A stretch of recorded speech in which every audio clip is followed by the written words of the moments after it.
Joining me now is Edward Ahmed Mitchell, Deputy Director of the Council on American Islamic Relations. Mr. Mitchell, thank you so much for being here. What do you make of this happening in a place that is considered a very safe state, a very quiet state, but it happened nonetheless?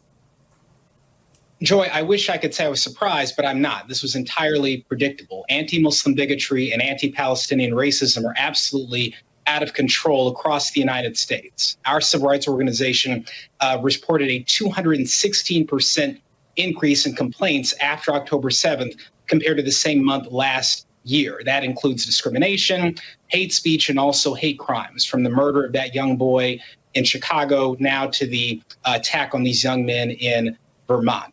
This was predictable. When you have an atmosphere of anti-Muslim hate, anti-Palestinian rhetoric, it's no surprise that 3 men minding their own business are shot for the crime of being visibly Palestinian. I will note that in addition to those incidents, you mentioned Wadia Al-Fayumi, the young man you were talking about that was stabbed 26 times in his suburban Chicago home. There was another little children who were attacked. Ashish Prashar was holding his son when a woman approached him, called him a terrorist, and said this is post 9/11 again, like every brown person now is a target, and threw coffee on them. The question, I guess, is, are public officials, in your view, doing enough to try to tamp this down? You have seen the FBI director testify on Capitol Hill. You just heard the Attorney General making those statements. Do you feel that public officials are doing enough? There also, of course, is a growth and explosion in anti-Semitism as well. But do you feel that public officials are doing enough to tamp this down?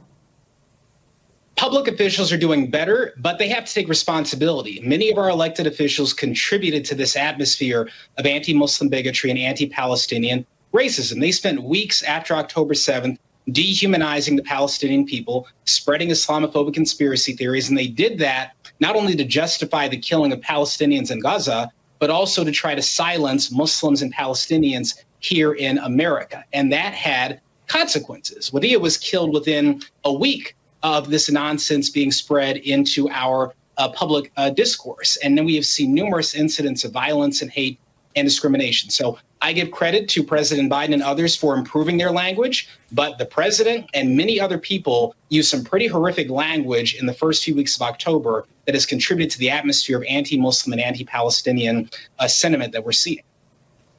I want to play for you some students at Brown University, where one of the students, Hisham Artwani, who was a junior at Brown, and they are all recovering, hopefully will be recovering, but some of his fellow students at Brown made these comments to our reporter.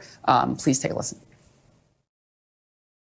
I was shocked, but also not surprised, because there have been other acts of violence that are isolated from this event. So I guess it really hit close to home. I feel like I would, especially after this shooting that just happened, I definitely feel like I would need to, be cautious about how I wear my keffiyeh. And as you saw, the last young lady was wearing a keffiyeh. That is something that a lot of pro-Palestinian demonstrators, whether or not they are Arab or Muslim, are doing. What do you say to those students in order to keep themselves safe? And what do you make of the atmosphere on college campuses, where there has been a sense that people don't necessarily feel free to speak or to protest?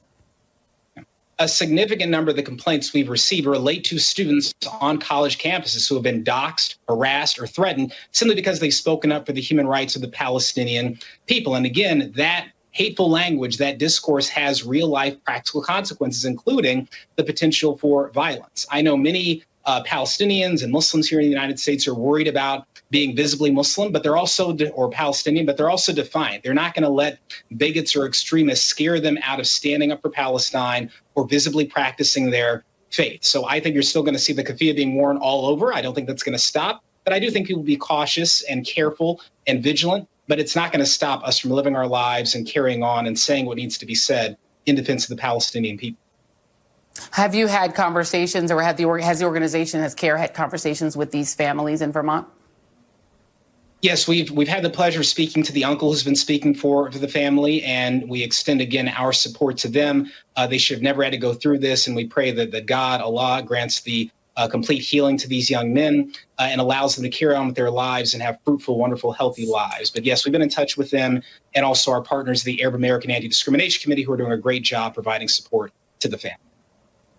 Edward Ahmed Mitchell, thank you very much.